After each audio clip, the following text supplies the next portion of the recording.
नमस्कार, मी रुपाली बारवंद. तुमचं सगळ्यांचं खूप खूप स्वागत आहे माझ्या या चॅनलमध्ये. आज आपण बाजरीच्या वड्यांची रेसिपी बघणार आहोत आणि त्यासाठी इथे मी बाजरीचे वडे घेतलेले आहेत. आपण हे आधी भिजवून घेणार आहोत. इथे मी गरम पाणी करून घेतलेलं आहे आणि ते यामध्ये मी घालून देते.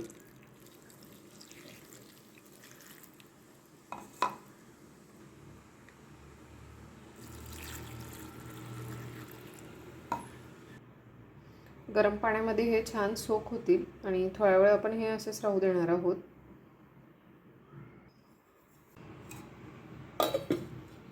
बाजरीचे वडे हे मी भिजवून घेतलेले आहेत आणि छान सोक झालेले आहेत, तुम्ही बघू शकता. आणि आता आपण यामधलं पाणी काढून घेणार आहोत आणि भाजीला फोडणी देणार आहोत आपण. आणि यातलं पाणी हे मी काढून घेतलेलं आहे. आवश्यकतेनुसार तेल घालते.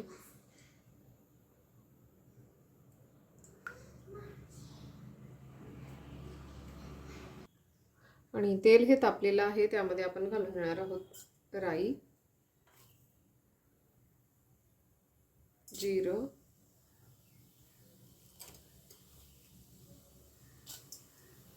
कढीपत्त्याची पानं घालते,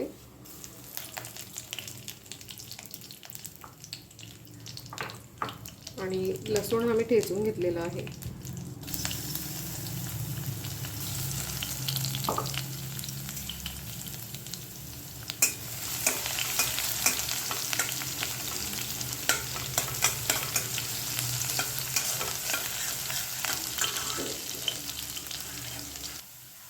आणि यामध्ये बारीक कापलेली हिरवी मिरची घालते. अगदी झटपट होणारी रेसिपी आहे आणि बाजरीच्या वड्यांची रेसिपी मी तुमच्यासोबत शेअर केलेली आहे.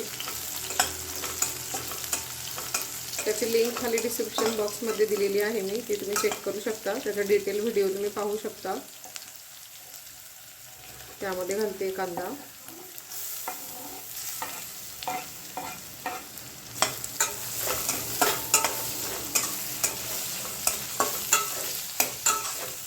आणि वाळवणाच्या रेसिपीची सुद्धा प्लेलिस्ट केलेली आहे,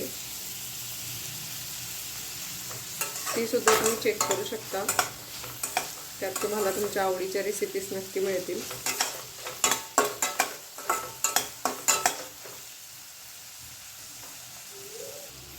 आणि कांदा आपल्याला तेलामध्ये छान परतून घ्यायचा आहे. त्यामध्ये हळद घालते,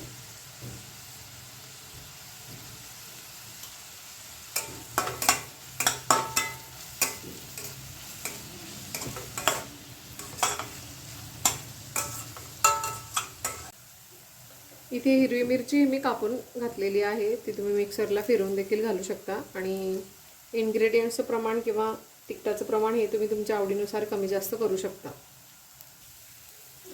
कांदा आम्ही छान परतून घेतलेला आहे तेलामध्ये आणि आता आपण त्यामध्ये भिजवलेले हे वडे घालून देणार आहोत.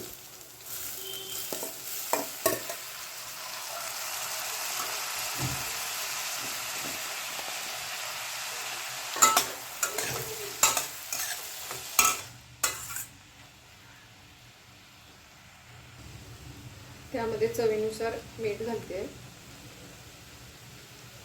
आणि बारीक कापलेली कोथिंबीर आपण घालून देणार आहोत.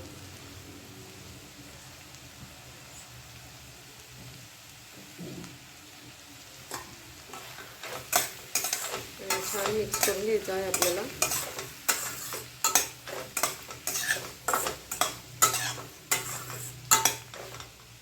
आणि पुन्हा आपण याला वाफवून घेणार आहोत.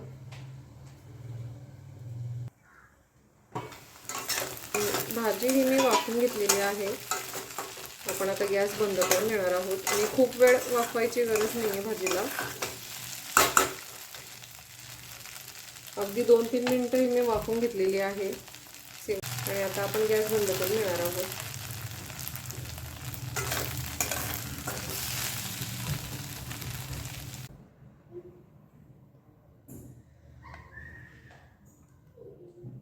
आणि बाजरीच्या वड्यांची भाजी ही तयार आहे. ही तुम्ही चपातीसोबत किंवा भाकरीबरोबरही खाऊ शकता. खूप छान आणि टेस्टी लागते ही भाजी. नक्की ट्राय करा.